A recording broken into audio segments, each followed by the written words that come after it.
बड़ी खबर रुद्रप्रयाग से, जहां बद्रीनाथ हाईवे पर हुए हादसे में 2 और शव बरामद हुए हैं। पहले दिन मिले थे 3 लोगों के ये शव। लापता यात्रियों की संख्या जहां अब 7 हो गई है, तो अलकनंदा नदी में लापता लोगों की तलाश जारी है। हादसे में घायल 8 लोगों का इलाज चल रहा है, तो वहीं वाहन में सवार चालक समेत 20 लोग बताया जा रहा है। बद्रीनाथ हाईवे के घोलतीर में यह हादसा हुआ था। अलकनंदा नदी में समाई थी ये मिनी बस। जिला पुलिस, फायर सर्विस, एसडीआरएफ और डीडीआरएफ का रेस्क्यू जारी है, तो वहीं प्रशासनिक और पुलिस अधिकारियों के निगरानी में रेस्क्यू जारी है। तस्वीरें सामने आई, जहां पर रेस्क्यू ऑपरेशन अभी भी चलाया जा रहा है। दरअसल ये घटना हुई जिसमें मिनी बस हादसे का शिकार होती है और इसके बाद अलकनंदा नदी में लगातार जो रेस्क्यू टीम है वो प्रयास जारी है और लोगों को ढूंढने का ये काम यहां पर लगातार जारी है। बद्रीनाथ हाईवे के पास की यह घटना। उसमें क्या हो रहा है कि हमने यहाँ से कुछ इंस्ट्रूमेंट भेजे थे, अन्य माध्यमों से भी कोशिश किया हम लोगों ने, लेकिन पानी का लेवल बहुत ज़्यादा है, पानी बहुत ज़्यादा है, बस पूरी तरह नदी में डूबी हुई है।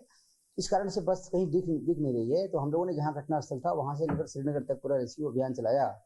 यहाँ से सोनार मशीनें भी भेजी गई, उसने भी जाके देखा, अन्य भी कई तरीके से हम लोगों ने देखा, लेकिन चूंकि पानी में विजिबिलिटी लगभग 9 के बराबर है, बिल्कुल अंदर दिखाई नहीं पड़ रहा है, इसलिए बस का पता नहीं लग पा रहा है।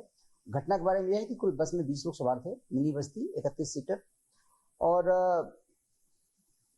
उसमें 8 लोगों को सकुशल बाहर निकाल लिया गया था, जिसमें से 4 लोगों का इलाज डिस्ट्रिक्ट हॉस्पिटल रुद्रप्रयाग में चल रहा है। 4 लोगों को रेफर किया गया था एम्स ऋषिकेश के लिए। और खबर ऋषिकेश से, जहां एम्स ऋषिकेश पहुंचे सीएम धामी। रुद्रप्रयाग हादसे के घायलों का उन्होंने हालचाल जाना है, तो वहीं घायलों के इलाज में कोताही न बरतने के निर्देश भी दिए गए हैं। सीएम धामी ने घायलों के जल्द स्वस्थ होने के इस दौरान कामना की है। रुद्रप्रयाग हादसे के घायलों से सीएम धामी की मुलाकात हुई, जिसकी तस्वीर भी सामने आई है, जहां पर घायलों का इलाज एक और किया जा रहा है। तो वहीं सीएम धामी में उनसे मिलने पहुंचे, उनका हालचाल जाना, इसके साथ ही इलाज में किसी प्रकार की कोई कोताही ना हो, इसको लेकर के खुद सीएम की ओर से निर्देश दिए गए। और इस दौरान उन्होंने घायलों से बातचीत भी की है, या कहें उनका हालचाल जाना है। घायलों के जल्द स्वस्थ होने की सीएम धामी ने कामना भी की। बोन फ्रैक्चर है, apart from that she is fine, ठीक है। स्थान से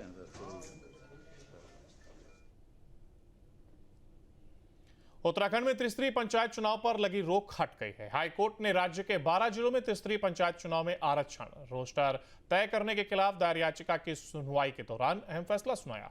अब सरकार को पंचायत चुनाव कराने की अनुमति मिल गई है। इस पर हमारी ये रिपोर्ट देखिए।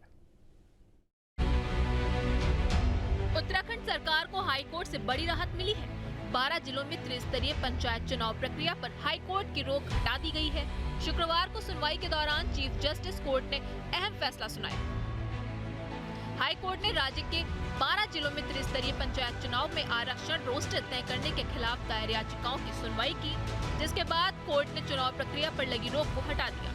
साथ ही राज्य निर्वाचन आयोग को पहले जारी चुनाव कार्यक्रम को 3 दिन आगे बढ़ाते हुए चुनाव कार्यक्रम जारी करने को कहा गया। सरकार को याचिकाकर्ताओं के उठाए गए मुद्दों पर 3 हफ्ते के अंदर जवाब देने के लिए भी कहा गया।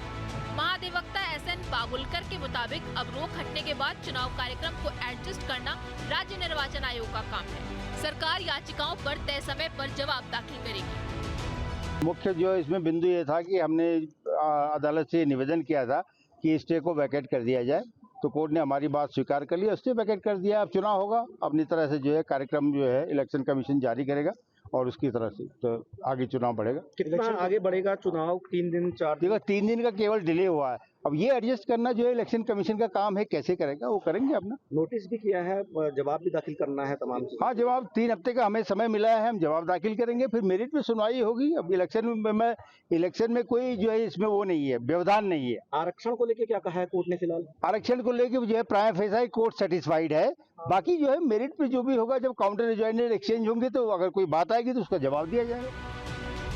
सुनवाई के दौरान कोर्ट ने ब्लॉक प्रमुख सीटों का आरक्षण निर्धारित करने और जिला पंचायत अध्यक्ष सीटों का आरक्षण निर्धारित नहीं करने पर भी गंभीर सवाल उठाए। कोर्ट को बताया गया कि ब्लॉक प्रमुख और जिला पंचायत अध्यक्ष का चुनाव एक ही तरह से होता है। एक याचिकाकर्ता की ओर से कोर्ट को बताया गया कि देहरादून डोईवाला ब्लॉक में ग्राम प्रधानों की 63% सीटें आरक्षित की गई हैं। याचिकाकर्ताओं की ओर से आरक्षण रोस्टर में कई सीटों के लंबे समय से एक ही वर्ग को प्रतिनिधित्व मिलने का उल्लेख करते हुए इसे संविधान के अनुच्छेद 243 और सुप्रीम कोर्ट के समय समय पर दिए गए फैसलों के खिलाफ बताया गया। कोर्ट ने यह भी साफ किया कि याचिकाकर्ताओं पर सुनवाई के दौरान विजयी प्रत्याशियों का पक्ष भी सुना जाएगा। सुनवाई के दौरान पहुंचे पंचायती राज सचिव चंद्रेश यादव ने कोर्ट परिसर में कहा कि जल्द ही नया चुनाव शेड्यूल किया जाएगा। राज्य सरकार जुलाई में पूरी पंचायत चुनाव प्रक्रिया करने को प्रतिबद्ध है।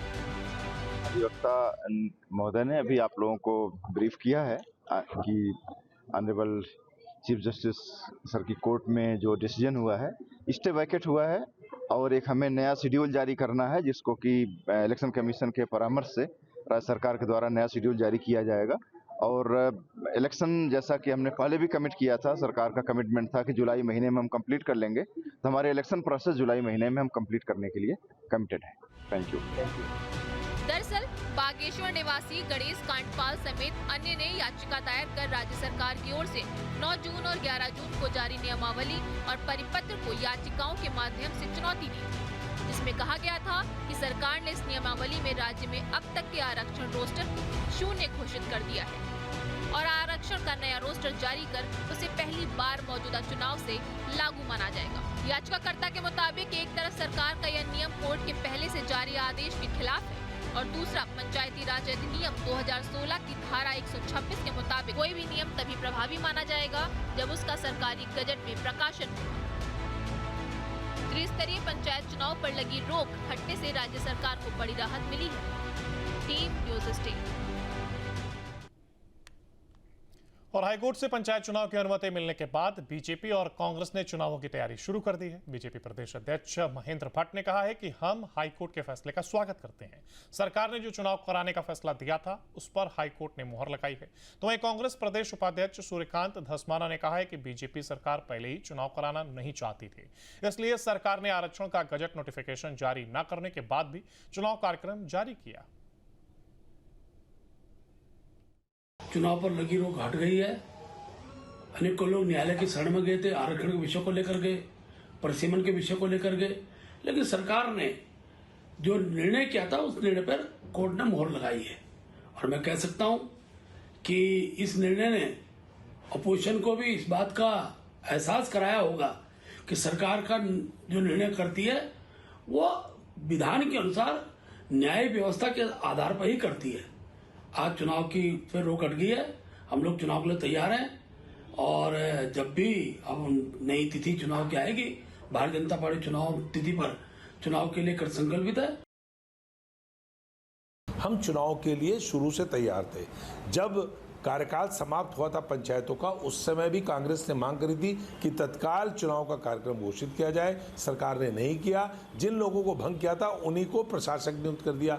उनका कार्यकाल समाप्त हो गया तो उसके बाद आपने अधिकारियों को प्रशासक नियुक्त कर दिया। उनका भी कार्यकाल समाप्त हो गया तो आपने अध्यादेश भेज दिया राज्यपाल के पास। राज्यपाल ने अध्यादेश वापस कर दिया। हाईकोर्ट ने आपको लताड़ लगाई। आपने चुनाव का कार्यक्रम ऐसा घोषित किया कि उसको लोगों ने कोर्ट में चुनौती दे दी, वो स्टे हो गया।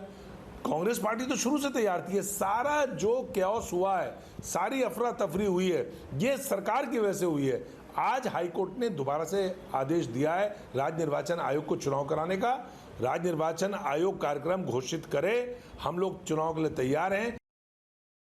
जहां भक्ति है हर शब्द में, कथाओं में छुपे हैं दिव्य रहस्य और ज्योतिष देता है जीवन को दिशा। धर्म से जुड़ी हर बातों को जानने के लिए हमारे चैनल स्तुति को सब्सक्राइब करें। चैनल पर जाने के लिए इस लिंक पर क्लिक करें।